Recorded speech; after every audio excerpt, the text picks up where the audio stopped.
상하이에 이어 베이징까지 봉쇄에 들어갔습니다.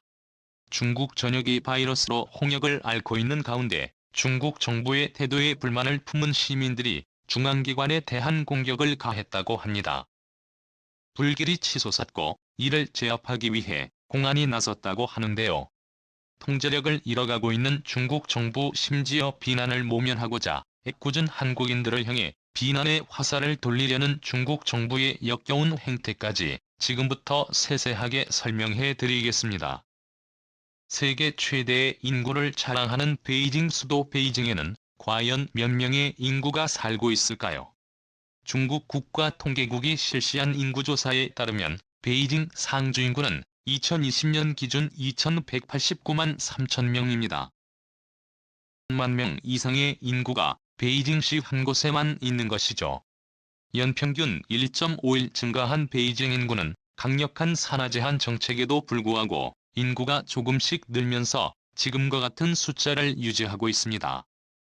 살기 좋은 국제도시를 목표로 두고 있는 베이징시는 국가 중요 시설이 밀집해 있고 국제 행사들이 벌어지는 곳이기에 통제에 있어 그 어느 시보다도 철저한 곳입니다. 방역에 있어서도 마찬가지인데요. 올림픽 당시 선수들에게 코로나로 인한 피해가 안 가도록 폐쇄루프를 이용해 강력한 방역 체계를 구축했습니다. 선수단과 취재진은 경기장 숙소 미디어 센터만 이용 가능했고 그 외에 이동할 시에는 조직위가 제공하는 교통수단만 사용할 수 있습니다. 이에 검사 역시 2번 이상 시행하는 등 그 어떤 감염도 용납하지 않겠다는 태도를 보이면서 베이징을 방문한 외국 선수들도 감탄을 하지 않을 수 없었다고 하는데요. 이처럼 철저하게 중국 정부의 통제를 받는 베이징에서 봉쇄가 일어났습니다.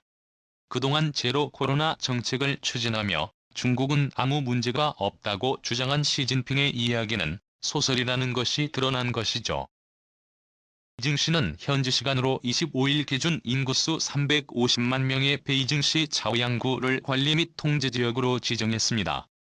해당 지역 주민은 필수적인 사유가 아니면 거주단지 밖으로 절대 나올 수 없게 되었죠. 상하이 봉쇄 때와 마찬가지로 이번 봉쇄 조치는 갑작스럽게 진행되었고 시민들 중 상당수는 왜 이 봉쇄가 일어났는지 그리고 자신이 검사 대상이 되었는지를 알지 못했습니다. 불안한 중국 시민들의 불만은 아랑곳하지 않는 정부는 차오양구 주민 350만 명을 대상으로 3차례에 걸친 해산검사를 진행한다고 발표. 극장과 유흥업소 등 공개된 것들은 강제로 영업을 종료당했습니다. 차오양구는 각종 정부기관과 대사관들을 비롯 올림픽 개막식이 열리는 예후 차와 중국 중앙방송 등 중요 시설들이 밀집해 있는 곳으로 베이징 중심부에 해당합니다. CNN은 이 소식을 발빠르게 전달하며 현재 봉쇄된 지역 외에도 각종 베이징 중심부에서 봉쇄 조치를 시도하는 요원들이 등장.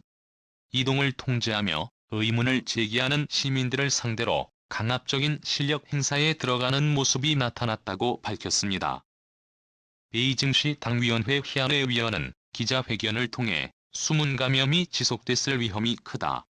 현재 예측한 수준보다 더 광범위하고 깊은 수준에서 변이가 발생했을 수 있다고 언급. 자식 잘못하면 베이징 전체가 격리될 가능성을 시사했습니다.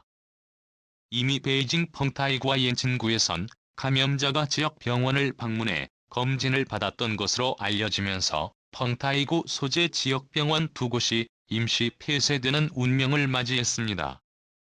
시민들은 중국 정부의 움직임에 민감하게 반응했습니다. 발빠른 이들은 식료품점과 마트로 달려가 식자재를 구입,이를 시행해 놓으며 미리 물품을 구입하지 못한 이들에 대한 조롱을 SNS에 올리면서 불안감이 폭발한 것인데요.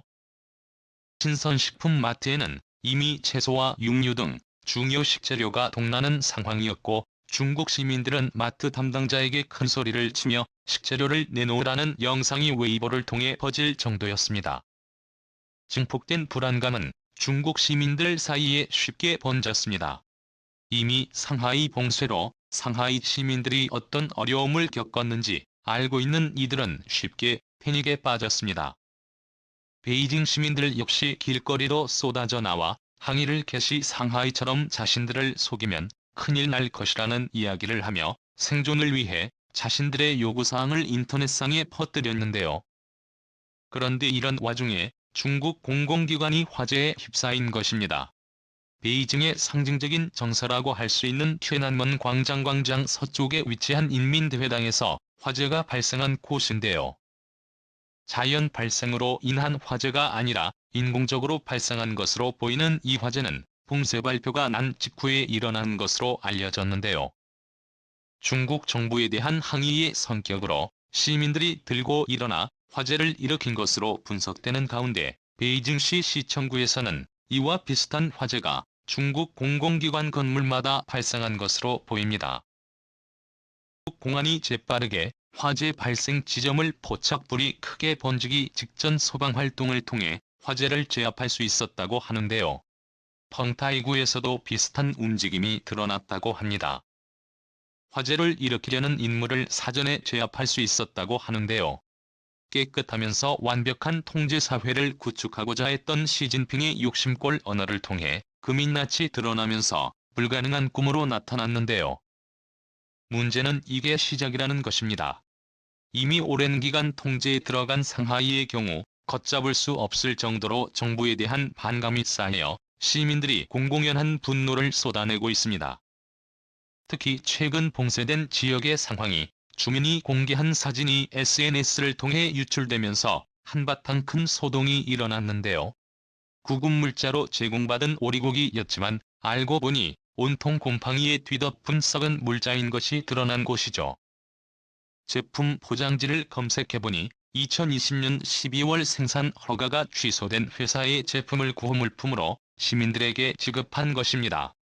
2년 전 폐업한 회사의 국수 제품을 받은 이들도 제보하면서 현재 상하이는 아비규환 그 자체라 할 수 있죠. 다급해진 상하이 주민들은 4월에 목소리 영상을 제작, 상하이가 현재 겪고 있는 어려움을 몸소 폭로하기 시작했죠. 하지만 이 영상들은 올라오는 즉시 삭제되어 찾기 힘든 상황. 중국 정부는 이 와중에도 검열은 착실하게 수행한 것입니다. 현재 중국 정부가 자랑스럽게 내놓은 제로 코로나 정책을 포기할 수 없다며 중국에 반하는 영상을 제작하는 이들을 색출 혹은 체포를 통해 구금함으로써 중국이 처한 현실을 감추려고 하는 것인데요. 심지어 공산당 전국대표대회가 앞둔 상황이 더 급하다며 소셜미디어 업체를 향해 중국 정부 내에 이상한 영상이 돌아다니질 않게 알아서 단속을 부탁한다며 협박은 협박까지 했습니다. 시진핑 3년임을 앞두고 어떻게 해서라도 시진핑의 지적을 강조하려는 속셈. 그러나 시진핑의 의도와는 달리 영상은 해외로 퍼져나갔죠. 외신들 역시 중국의 형편없는 방역에 주목하며 제로 코로나의 허상에 대해 보도하며 살기 위해선 중국을 탈출해야 한다고 설명하는 게 현실입니다. 한편 중국 정부는 이 모든 사태의 원인을 한국에게 돌리고 있는데요. 그러나가 중국에 갑작스럽게 퍼진 것이 알고 보니 한국에서 수입한 의료에서 비롯된 것이라는 황당한 주장을 펼치기 시작한 것이죠. 랴오닝성 다렌시와 장수 성창수 시방역 당국의 발표를 인용해 보도한 건강시보의 보도가 그 첫 출처인데요.